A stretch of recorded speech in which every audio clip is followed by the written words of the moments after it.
Hello!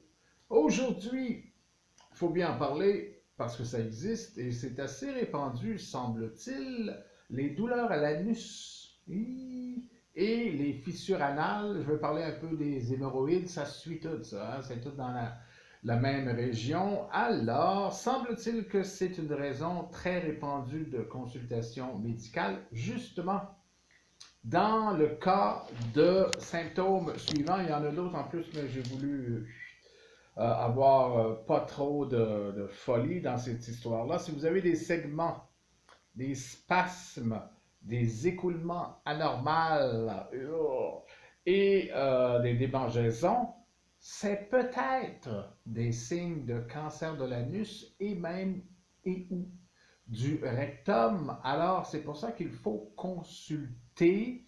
Si vous n'êtes pas sûr de cette arrivée-là, il y a évidemment, c'est pas si vous avez des démangeaisons, c'est pas nécessairement un cancer, j'espère. Mais on ne peut pas laisser les grosses maladies de côté comme ça. Surtout que, tout comme la bouche, qui est unique dans le fond, on n'en a pas deux bouches. Ben, l'anus, c'est la porte de sortie unique aussi, hein? Alors, c'est gênant de parler de ça à une personne humaine. C'est pour ça que j'en ai fait d'ailleurs une chronique internet face à un zig dans son, son emballage de verre. On peut aller chercher des informations. Je vais tenter de mon côté, je suis pas, c'était pas non plus mon lot quand j'étais professionnel. Moi, c'était plus les massages de dos, personnellement. Mais comme chroniqueur, je vais tenter de couvrir ce qu'on peut faire à la maison, surtout ce qu'on peut faire à la maison. Alors, de quoi on parle? Évidemment, il y a les hémorroïdes, c'est pas le fun. Il y a les abcès aussi à l'anus possible, les fissures anales. Ouh, ça, c'est assez douloureux.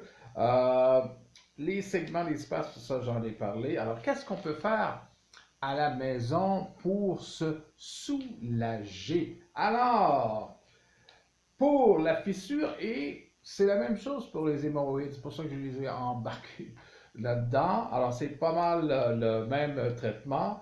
Euh, Consommer plus de fibres parce que la constipation, dans le cas des fissures et en fait tout ce que j'ai mentionné là, c'est l'enfer. C'est l'enfer. Il faut que ça glisse.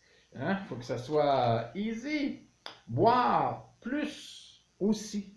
Alors, plus de liquide, dans le fond, plus de fibres, plus de liquide. Les fameux bains de siège, ben, dans tous les cas, ça va vous soulager 2 à 3 fois par jour. Bain de siège dans une eau tiède froide, beaucoup plus froide que tiède.